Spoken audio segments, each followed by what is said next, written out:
பேசுதமிழா பேசினர்களுக்கு வணக்கம். இன்று நம்மோடு பாஜகவுடைய மாநில செயலாளர் திரு அஸ்வத்தாமன் அவர்கள் இணைஞ்சிருக்காரு. சார் வணக்கம். தேர்தல் முடிவுகளை பார்த்திருப்பீங்க. பாஜக கூட்டணிக்கு ஒரு லேண்ட்ஸ்லைட் விக்டரி என்றுதான் சொல்ல வேண்டும். 190 தொகுதிகளுக்கும் மேல பாஜக கூட்டணி இப்போ முன்னிலை வகித்து வருது. இது நாட்டு மக்களுக்கு என்ன செய்தி சொல்வதாக நினைக்கிறீங்க? நல்ல ஆட்சிக்கு, மக்களை நேசிக்கிற ஒரு கருத்தியலுக்கு என்றைக்குமே பொதுமக்கள் ஆதரவாக இருப்பார்கள் என்கிற ஒரு உன்னதமான செய்தியை நாட்டு மக்களுக்கு பீகார் தேர்தல் முடிவுகள் தெரிவிக்கிறது.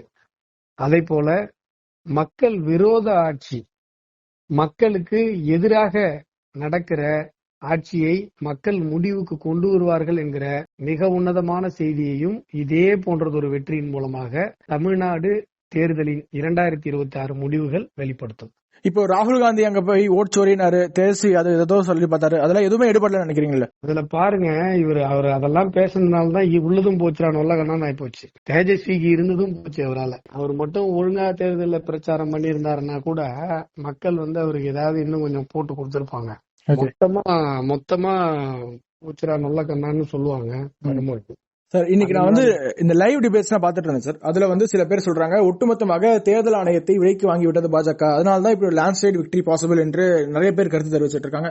நீங்க அதாவது இந்த எஸ்ஐஆர் பத்தி பேசுபவர்கள் எல்லோருமே மூளை இருக்கிறதா, அவர்களுக்கு கபாலத்திற்குள்ள வெறும் பொட்டி அந்த பாக்ஸ் மட்டும் தான் இருக்கான்ற ஒரு டவுட் வருது. ஏன்னு கேட்டீங்கன்னா, இந்த எஸ்ஐஆர் பத்தி நீங்க பேசுற இந்த அரசியல்வாதம் மக்களிடம் எடுபடவில்லை என்பது தெளிவாக தெரிந்தும் கூட மீண்டும் மீண்டும் அதை பேசிக் கொண்டிருப்பவர்களுக்கு அறிவு என்ற ஒன்று இருக்கிறதா என்கிற ஒரு கேள்வி இருக்கு. அதாவது அடிப்படை இருக்காது, உண்மையா இருக்காது, பொய்யா பேசுவாங்க.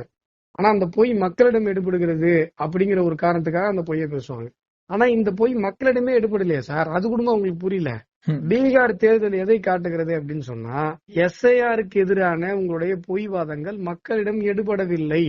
ஏன் அப்படின்னா, பாருங்க, 60 லட்சம் ஓட்டு போயிடுச்சுன்னாங்க. அப்பொழுதே தேர்தல் ஆணையம் என்ன சொல்லிச்சா, 60 லட்சத்துல ஒன்னு கம்ப்ளைண்ட் கொடுங்க, ஒரு கம்ப்ளைண்ட் கொடுங்க, ஃபேக்கா ஒருத்தருடைய ஓட்டு போயிடுச்சு சார் அப்படின்னு ஒன்னு கொடுங்கன்னு கேட்டுச்சு. ஒன்னு கூட கொடுப்பதற்கு எதிரில் பேசிய எந்த வாய்க்கும் வக்கில்ல, ஒன்னு கொடுக்க முடியல. 60 லட்சத்துல 20 லட்சம் இறந்து போனவர்கள். இப்ப என்ன சொல்றீங்க, இறந்து போனவர்கள் ஓட்டு சேர்க்கப்படணும்னு சொல்றீங்களா? 23 லட்சம் பேர் இடம் மாறியவர்கள், இடம்பெயர்ந்தவர்கள் ஓட்டு அங்க இருக்கணும்னு சொல்றீங்களா? இப்ப என்ன சொல்ல வரீங்க? அப்போ நீங்க என்ன சொல்றீங்க சார், செத்தவங்க ஓட்டெல்லாம் இருக்கணும் சார், அப்பதான் சார் நாங்க கள்ள ஓட்டு போட்டு ஜெயிக்க முடியும்ன்றீங்க. நீங்க பெங்களூர்ல கர்நாடகாவில ஒரு தொகுதியை எடுத்துக்கொண்டு நான் உதாரணம் காட்டுகிறேன் அப்படின்னு சொல்லி ராகுல் பேசினார். பிபிடி எல்லாம் போட்டு ஒரு பிரஸ் மீட் கொடுத்தாரு. இந்த பிரஸ் மீட் நீங்க பாத்திருப்பீங்க. அதுல அவர் என்ன சொன்னாரு, ஒரே வீட்டுல 40 ஓட்டு இருக்கு சார், ஒரே வீட்டுல 30 ஓட்டு இருக்கு சார், இதெல்லாம் சொன்னார். சரி, ஒரு வாதத்திற்கு அவர் சொல்லுகிற அலிகேஷன்ஸ் எல்லாம் உண்மைன்னு வச்சுக்கோங்க. அப்போ அதை எப்படி சார் நிவர்த்தி பண்ணுவீங்க? எஸ்ஐஆர் மூலமா தானே சார் நிவர்த்தி பண்ண முடியும். நேரடியா இன்றைக்கு பூத் லெவல் ஆபீசர்ஸ் வீட்டுக்கு வராங்க. வீட்டுக்கு வந்து மக்களிடம் நேரடியாக பிசிக்கல் வெரிஃபிகேஷன் பண்றாங்க. அங்க அந்த மனிதர், அந்த ஓட்டுக்குரிய மனிதர் இருக்கிறாரா அப்படின்ற பாக்குறாங்க. அவர்கிட்ட கையெழுத்து வாங்குறாங்க. கையெழுத்து வாங்கி அவங்களுடைய ஃபார்மை எடுத்துட்டு போறாங்க. இப்படி வெரிஃபிகேஷன் பண்ணாதானே அந்த ஒரிஜினல் ஓட்டர் லிஸ்ட் அப்படிங்கிறது வரும். ஓட்டு என்பது நம்முடைய உரிமை.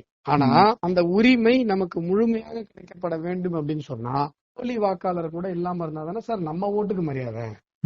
ஒரு ஓட்டை போடுறதுக்கு நீங்க எலெக்ஷன் டைம்ல பாருங்க, ஒரு ஓட்டை போடுறதுக்கு சென்னையில வேலை செய்யற இளைஞர்கள் 10,000 15,000 சம்பளத்துக்கு வேலை செய்யற இளைஞர்கள் அன்னைக்கு ஒரு நாள் ஓட்டு போடுறதுக்கு 1000-2000 செலவு பண்ணி பஸ்ல மேல தொங்கிட்டு போய் ஃபுட்போர்டு அடிச்சு வந்து அந்த ஓட்டை போடுறாங்க. அப்படியெல்லாம் ஒரு மனிதன் தன்னுடைய ஓட்டை போடுகிறான் அப்படின்னு சொல்லும் பொழுது அந்த ஓட்டுக்கு எப்ப வேல்யூ வரும்? எனக்கு ஒரு ஓட்டு இந்த இந்திய ஜனநாயகம் கொடுக்கறது அப்படின்னு சொன்னா இல்லாத ஒருவனுக்கு அந்த ஓட்டு இருக்கக்கூடாது. அப்பதான் என் ஓட்டுக்கு மரியாதை. செத்தவனுக்கு எல்லாம் ஓட்டு இருக்கு, அப்ப எனக்கும் ஓட்டு இருக்கு, அப்ப எனக்கு என்ன மரியாதை? இது மக்களுக்கு புரியலன்னு நினைக்கிறீங்களா? மக்களிடம் இந்த எஸ்ஐஆருக்கு எதிராக இவர்கள் செய்திருக்கிற போலி பொய் பிரச்சாரம் எடுபடவில்லை. ஸ்டாலின் இந்த சினிமாவை மூட்டை கட்டி வச்சுட்டு வேற ஏதாவது எடுக்கணும். பெண் நிறுவனத்தை கூட்டு, தம்பி எஸ்ஐஆர் வேலையாவலப்பா, அங்க பாரு ராகுலுக்கே மண்ணை கவிட்டாரு, தமிழ்நாட்டுக்கு இதே பேசிட்டு இருந்தா வேலைக்கு ஆகாது, வேற ஏதாவது ஸ்டோரி எடுங்கப்பான்னு சொல்லணும். ஸ்டாலின் அவர்கள் இங்க இருந்து பீகார் போய் பிரச்சாரம் பண்ண வந்தாரு எஸ்ஐஆருக்கு எதிராக. அதான் சொல்லிட்டு இருக்கேன். என்ன சொல்றேன்னு புரியுதுங்களா? பீகார்ல இந்த எஸ்ஐஆருக்கு எதிரான இந்த பிரச்சாரம் எடுபடவில்லை என்பதை மக்கள் தெளிவாக காட்டிவிட்டார்கள். இப்போ தமிழகத்திலும் இதே சினிமாவை ஓட்டினாங்கன்னா வேலைக்கு ஆகாது. வேற ஏதாவது சினிமாவை ஓட்ட சொல்லுங்க திமுகவை, வேற ஏதாவது பெட்டரா ட்ரை பண்ண சொல்லுங்க. ஏன்னா மக்களுக்கு தெளிவா தெரியுது. அதாவது வீட்டுக்கு வராங்க, ஃபார்ம் கொடுக்குறாங்க, அந்த ஃபார்ம்ல பூத் ஸ்லிப் பிரிண்ட் ஆயிருக்கு. அதை ஃபில்அப் பண்றது தமிழகத்துல 8 கோடி மக்களுக்கும் எளிதாக இருக்கிறது. ஆனால் ஒரே ஒருத்தருக்கு மட்டும் அதை பார்த்தா தலை சுத்துது. அவர் தான் நம்முடைய தலையெழுத்து, நம்முடைய முதலமைச்சரா இருக்காரு. சாதாரண குடியானவங்க, சாதாரண விவசாயிங்க, சாதாரண தொழிலாளர்களுக்கு கூட அது ரொம்ப எளிதாக அந்த ஃபார்மை வந்து ஃபில்அப் பண்ண முடியுதுன்னு சொல்லும்போது அந்த ஃபார்மை பார்த்தா அவருக்கு தலை சுற்றுது. அரசு ஆவணங்கள்ல அவர் என்ன எப்படி பார்த்து எப்படி கையெழுத்து போடுவாரு என்ற ஒரு பயம் இன்றைக்கு தமிழக மக்களிடம் வந்திருக்கிறது. நீங்க வெற்றி பெறுவீங்க என்று எதிர்பார்த்திருப்பீங்க, இப்படி ஒரு லேண்ட்ஸ்லைடு வெற்றி எதிர்பார்த்தீங்களா சார்? இல்ல, இவ்வளவு பெரிய வெற்றி நானே கூட எதிர்பார்க்கல. வெற்றி பெறுவோம் என்று எதிர்பார்த்தோம். இப்படி ஒரு ஃபுல் ஸ்வீப் வரும் அப்படின்னு சொல்லி நான் எதிர்பார்க்கல. ஏன்னா பீகார் தேர்தல் களத்திற்கு நான் செல்லவில்லை. ஒருவேளை களத்திற்கு சென்றிருந்தால் கூட அங்க இருக்கிற விஷயம் நமக்கு புரிஞ்சிருக்கலாம். தமிழகத்தில் இருந்தபடியே அங்க இருக்கிற சூழ்நிலைகளை நம்ம வந்து கவனித்த விதத்துல இவ்வளவு பெரிய ஒரு வெற்றி என்பது மக்கள் நமக்கு பாரதிய ஜனதா கட்சிக்கு கொடுத்திருக்கிற ஒரு மிகப்பெரிய ஒரு ஆதரவாக பார்க்க முடிகிறது. இன்றைக்கு நிதிஷ்குமார் அவர்களுடைய ஆதரவு இருப்பதை போன்று நிதிஷ்குமார் அவர்களுக்கு ஒரு மிகப்பெரிய ஒரு பலமாக மாநிலத்தில் இன்றைக்கு பாஜக இருக்கிறது என்கிற ஒரு மிகப்பெரிய ஒரு நல்ல செய்தியும் இதன் மூலமாக நமக்கு கிடைத்திருக்கிறது. நான் சொல்றது உங்களுக்கு புரியும் நினைக்கிறேன். புரியுது சார். சோ நிறைவாக தமிழக மக்களுக்கு பீகார் எலெக்ஷன் குறித்து என்ன சொல்ல விரும்புறீங்க? இல்ல, தமிழக மக்கள் பீகார் எலெக்ஷன்ல கொடுத்த மாதிரியான ஒரு வெற்றி செய்தியை 2026 ஏப்ரல் மாதம் இங்க தமிழக மக்கள் உலகத்திற்கு கொடுப்பார்கள் என்கிற ஒரு நம்பிக்கையை நான் தெரிவித்துக் கொள்கிறேன். ஓகே சார், ரொம்ப நன்றி சார் உங்களுக்கு கருத்துக்கு. நன்றி. ஆன்டிக்ஸ் கிளாக்னு சொல்லப்படுற பழமையான கடிகாரங்கள் நம்ம பேச தமிழா பேச அலுவலகத்துல தள்ளுபடி விலையில விற்பனை செய்யப்படுது. தொடர்புக்கு திரையில தெரியற நம்பருக்கு கால் பண்ணுங்க. இப்ப சனி பகவான் நீச்சம் அடைகிறத தான் நாம கர்மா நீக்குதல்னு சொல்றோம். அதை பத்தி உங்களுக்கு தெரியுமா? சனி அப்படின்றது நீச்சமாகிறத தான் நம்ம ரொம்ப நல்லது. இப்ப இந்த ராகு திசை இவங்க ஜாதகத்தை பார்க்கும்போது ஒண்ணுமே தெரியாது. தட்டால் போட்டா என்னடா அது அப்படி இவங்க பொண்ணு பார்த்துட்டு இருப்பாங்க, கல்யாணமே நடக்காது. கிட்ட வரும், இந்த அவங்களுக்கு பிடிக்கும், இவங்களுக்கு பிடிக்காது, இவங்களுக்கு பிடிக்கும், அவங்களுக்கு பிடிக்காது, இப்படி போய்கிட்டு இருக்கும். அவங்க சொல்றாங்க இவங்க சொல்றாங்கன்னு கல்யாணம் பண்ணிடவே கூடாது. அவங்க சொல்றாங்க இவங்க சொல்றாங்கன்னு போய் லவ்ல போய் விழுந்துடவும் கூடாது. ஆயிலியத்தை இம்ப்ரெஸ் பண்றதுக்கு வந்து லைஃப் பார்ட்னர் என்ன வேணாலும் செய்வாங்க. ஐயோ இம்ப்ரெஸ் பண்ணிட்டாங்களே, இத்தனை பேர் கூடிட்டாங்களே, நான் அக்செப்ட் பண்ணிக்கிறேன்னு போயிட்டீங்க அப்படின்னா. இந்த மாதிரி ஆன்மீகம் மற்றும் ஜோதிடம் சார்ந்த இன்னும் பல வீடியோக்கள் பார்க்கணுமா? மறக்காம திருவருள் டிவிக்கு சப்ஸ்கிரைப் பண்ணுங்க. திருவருள் டிவியுடைய சேனல் லிங்க் இந்த வீடியோடைய டிஸ்கிரிப்ஷன்ல இருக்கு.